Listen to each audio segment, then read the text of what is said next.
tudo bem? Bem-vindo a mais um estudo bíblico, né? Que bom que você está aí. No mínimo, é porque você é tão curioso quanto eu para poder descobrir, né? Descortinar esse mundo antigo, histórico, não só por uma questão de fé, mas para a gente poder entender e juntar esse quebra-cabeça e realmente ver que muitos dados, muitas informações que a Bíblia traz, ela vem de encontro ao que a arqueologia descobre, né?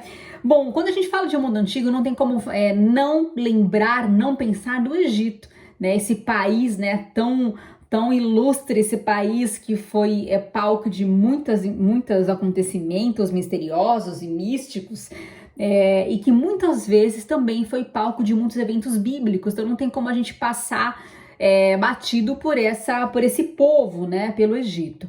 E eu queria falar um pouquinho hoje sobre algumas características, né, algumas curiosidades também.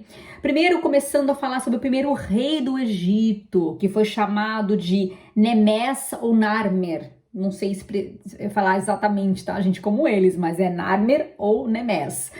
Ele foi o primeiro rei da primeira dinastia do Egito. Viveu aí mais ou menos de 3.200 a 3.000 antes de Cristo, tá mais ou menos nessa época.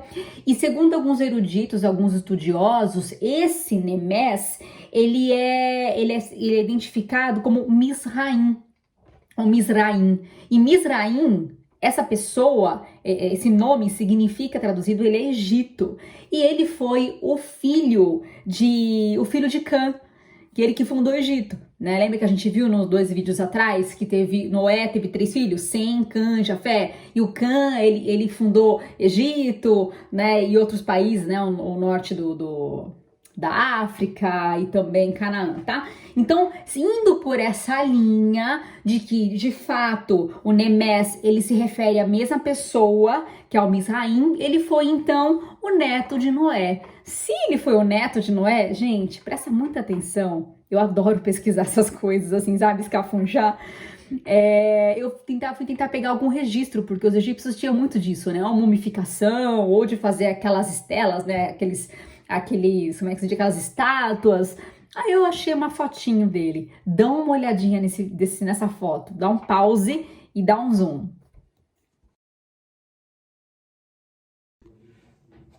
Vocês viram aí o retrato falado do primeiro rei lá do Egito, ou possível neto de Noé, gente. É impressionante, eu amo arqueologia.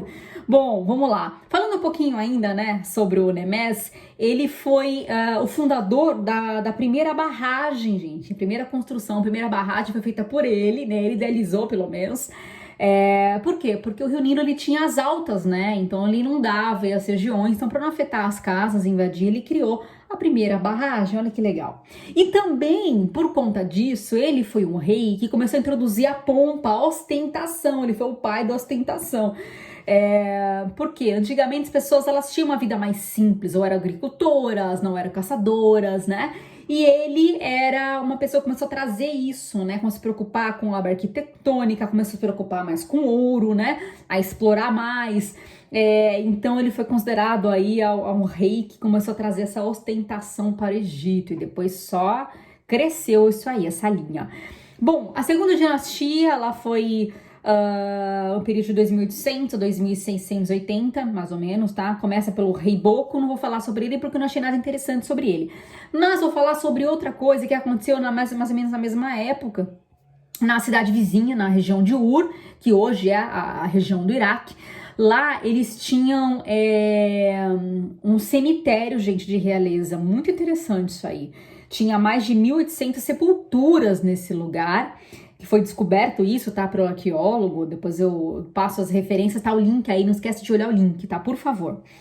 E aí, dentre essas sepulturas, foi encontrado gente, intacto, não foi saqueado, né, pelos ladrões, né, de túmulo, porque imagina só, você tem aquele túmulo cheio de ouro e pedras preciosas, que não ia, né, o pessoal lá no deserto ia invadir mesmo.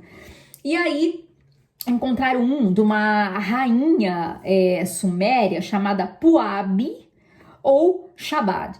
Ela foi sepultada com veste sacerdotal de rainha, com coroa e tudo, gente. Dá uma olhadinha depois aí nessa foto que eu vou deixar pra vocês.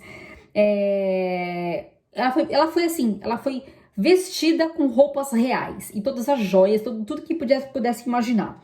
E aí eu vou querer que você dê uma olhadinha nas duas fotos que eu vou mandar. Uma é da planta, né, da sepultura dela, que tem toda a composição, os ossos animais, e tipo, eles escreveram, né, desenharam como é que estava essa sepultura. E aí também tem os corpos alinhados, coisa maluca, gente. Dá uma olhadinha, aperta o pause, dá um zoom, vê primeiro então como é que essa coroinha dela parece mais aquelas anteninhas, sabe, de tiara de criança. Dá uma olhada na foto de como é que era essa disposição do túmulo e também na foto da coroa dela.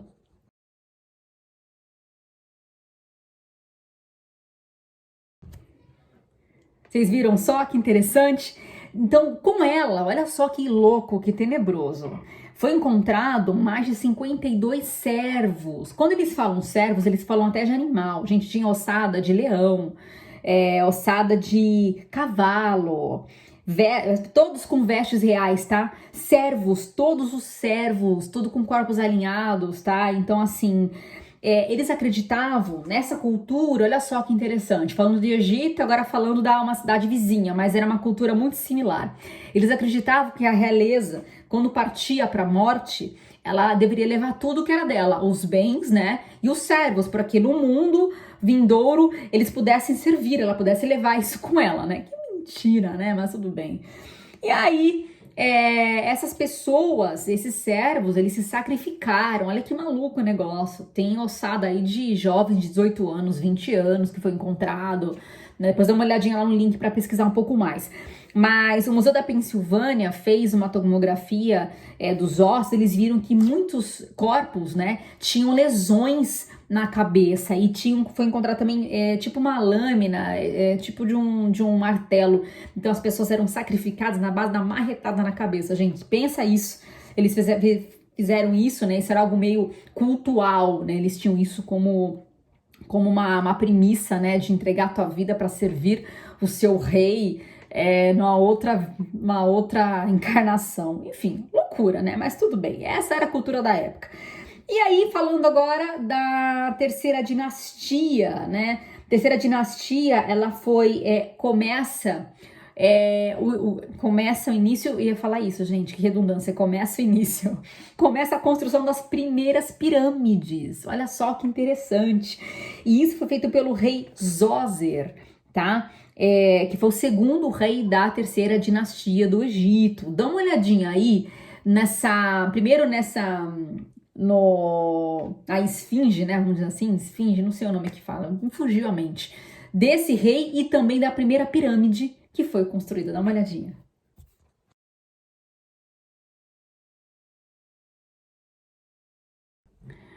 Muito bom, né? Eu amo quando eu vejo essas fotos, essas referências, até chega até a acelerar o coração.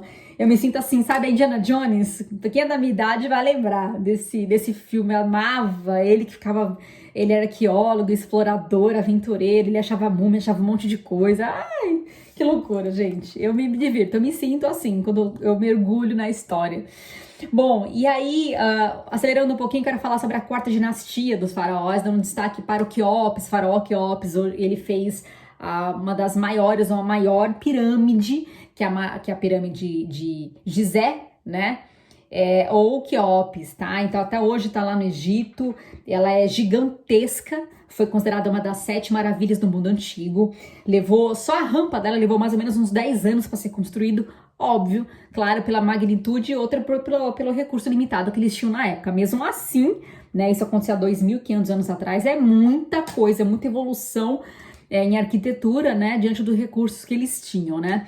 Para você ter uma ideia, nas 4 lados da pirâmide só tem um erro, uma diferença mínima de 58 milímetros, gente, porque ela é exata na sua construção, imagina isso.